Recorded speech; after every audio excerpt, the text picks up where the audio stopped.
Good morning students. Phrasal verb की series को शुरू कर रहे हैं। 3 मिनट में डेली कोशिश करा करेंगे 7 से 8 फ्रेजल वर्ब कर लें। ये 2 फिलर्स है। अभी अपनी वीडियो को पॉज कीजिए और इन फिलर्स को फिल कीजिए, फिर हम इन सभी फ्रेजल वर्ब्स को जल्दी से डिस्कस करते हैं। ठीक है, तो मैं स्टार्ट करता हूँ इस वीडियो को। फ्रेजल वर्ब्स को मैं एक बारी डिस्कस आपके साथ करता हूँ। मुझे पता है बच्चों, आप सब ने फर्स्ट को बिल्कुल सही तरीके से आंसर किया होगा। आप सब बच्चों ने फर्स्ट फ्रेजल वर्ब का आंसर सही ही दिया होगा बच्चों, मैं जानता हूँ, क्योंकि इसके अंदर ये चारों ही आ सकती थी। तो जो भी आपका ऑप्शन था वो बिल्कुल ओके था, क्योंकि इसके अंदर ये चारों ही फ्रेजल वर्ब्स बच्चों आ सकती थी। सेकंड की अगर मैं बात करता हूँ तो सेकंड के अंदर डी ऑप्शन आता था। ठीक है, अब बारी करते हैं जी इन फ्रेजल वर्ब्स को एक बारी समझने की कोशिश करते हैं कि इन्हें याद करना कैसे है। आ जाओ, जल्दी से आ जाओ। देखो, back away, back down, back out, back off, इन सभी फ्रेजल वर्ब्स का मीनिंग सेम होता है। इन्हें याद कैसे करें जी? इन्हें याद ऐसे करें बच्चों, इनको इस तरीके से याद कर लेना। बैक, क्या बोला? बैक। बैक का मतलब क्या होता है जी? बैक का मतलब होता है दोबारा या फिर पीछे हटना। हम कहते भी अपने डिसीजन से बैक मत हो भाई, जो जहाँ था उस निर्णय को पूरा करें। यानी बैक का मतलब किसी चीज़ से आप पीछे हट गए। अब मुझे एक बात बताओ, बैक अवे, अगर आप किसी जगह पर काम करते हो और आप अपने डिसीजन से पीछे हट रहे हो, बैक यानी पीछे और अवे मतलब हट रहे हो। बैक अवे इसका मतलब ही ये होता है जी कि अपनी कमिटमेंट से, अपने वादे से पीछे हट जाना या जनरली गिव अप कर देना किसी कारण से। तो इसका, इन चारों फ्रेजल वर्ब्स का मीनिंग क्या था बच्चों?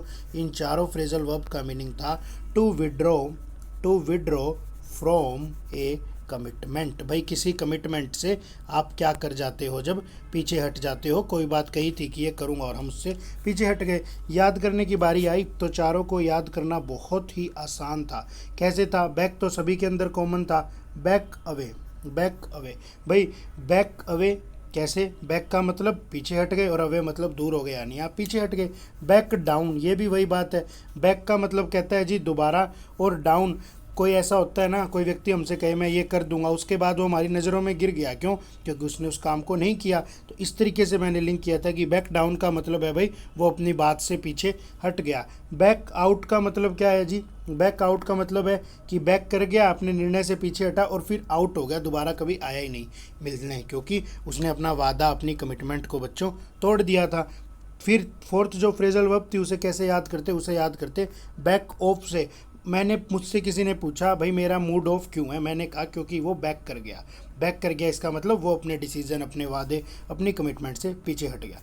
नेक्स्ट जो इडियम आई थी मेरे पास, सॉरी नेक्स्ट जो फ्रेजल वर्ब थी, इसको एक बारी डिस्कस करते हैं बच्चों।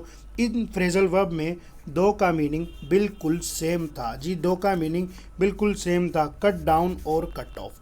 भाई सीधी सी बात है, कट डाउन या कट ऑफ का मतलब होता है कमी करना, अपने खर्चे वगैरह पर कमी करना, रोक लगाना। याद करने की बारी आई तो आप इसे याद करोगे कैसे? इसे यूँ याद रख लेना जी, कट डाउन को तो देखो मैंने सीधा सा ही याद कर लिया था, मुझे सीधा सा याद हो गया था, कट डाउन दी एक्सपेंसेस, 2-3 बार बोला, याद होगा।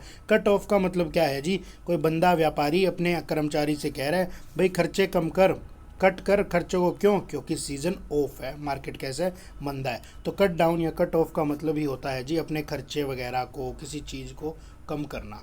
ठीक है, 2 फ्रेजल वर्ब्स और बच गई। कौन कौन सी बच गई? एक बच गई कट आउट और एक बच गई कट आउट फॉर। देखो कट आउट का मतलब क्या है? कट मतलब काटा और आउट मतलब उस चीज़ को बाहर ले गया, यानी कोई चीज़ काटी, एक टुकड़ा काटा और उसे बाहर ले गया। कट आउट फ्रेजल वर्ब का मीनिंग ही होता है to take a piece from a whole. ठीक है, किसी पीस को, किसी टुकड़े को ले जाना अलग करके।